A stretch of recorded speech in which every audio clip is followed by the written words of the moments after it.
ನಿಮ್ಮ ಮೇಕಪ್ ಇದೇ ತರ ಸ್ಮಡ್ಜ್ ಆಗುತ್ತಾ? ಬನ್ನಿ ಒಂದು smudge proof long lasting glowing makeup ಮಾಡೋದು ಹೇಗೆ ಹೇಳ್ಕೊಡ್ತೀನಿ. ಫೇಸಸ್ ಕ್ಯಾನಡಾ ಅವರ ಸ್ಟ್ರೋಪ್ ಕ್ರೀಮ್ ಯೂಸ್ ಮಾಡ್ತೀನಿ. ಇದು ಇನ್ಸ್ಟೆಂಟ್ ಗ್ಲೋ ಕೊಡುತ್ತೆ. ಶಿಯಾ ಬಟರ್, ಹ್ಯಾಲುರಾನಿಕ್ ಆಸಿಡ್ ಎರಡೂ ಇರುತ್ತೆ. ಇದನ್ನ ಪ್ರೈಮರ್ ಆಗಿಯೂ ಹೈಲೈಟರ್ ಆಗಿಯೂ ಯೂಸ್ ಮಾಡ್ಬೋದು.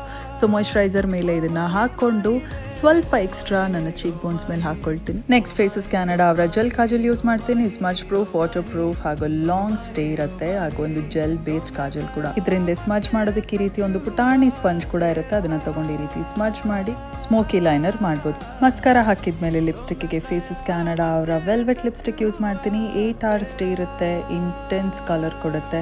Hydrating, food proof, crack proof ಕೂಡ. ಸೇಮ್ ಲಿಪ್ಸ್ಟಿಕ್ನ ನಾನು ಬ್ಲಷ್ ಆಗಿ ಯೂಸ್ ಮಾಡ್ತೀನಿ. ಇದನ್ನ ನಾನು ಐ ಶ್ಯಾಡೋ ಆಗಿ ಕೂಡ ಯೂಸ್ ಮಾಡ್ತೀನಿ. ಸ್ಟ್ರೋಪ್ ಕ್ರೀಮ್ ಕೊಟ್ಟಿರುವಂತ ಒಂದು ಬ್ಯೂಟಿಫುಲ್ ಗ್ಲೋ ನೋಡ್ತಿದ್ದೀರಲ್ವಾ? ಈಗ ಟೆಸ್ಟ್ ಮಾಡಿ ನೋಡೋಣ ಮೇಕಪ್ ಸ್ಮಡ್ಜ್ ಆಗುತ್ತಾ ಅಂತ. No smudge. ಸಂಜೆವರೆಗೂ ಮೇಕಪ್ ಇದ್ದ ಹಾಗೆ ಸ್ಕ್ರೀನ್ ಮೇಲೆ ಕಾಣಿಸ್ತಿರುವಂತ QR ಕೋಡ್ನ ಸ್ಕ್ಯಾನ್ ಮಾಡಿ ನೀವು ಕೂಡ ಪರ್ಚೇಸ್ ಮಾಡ್ಬೋದು.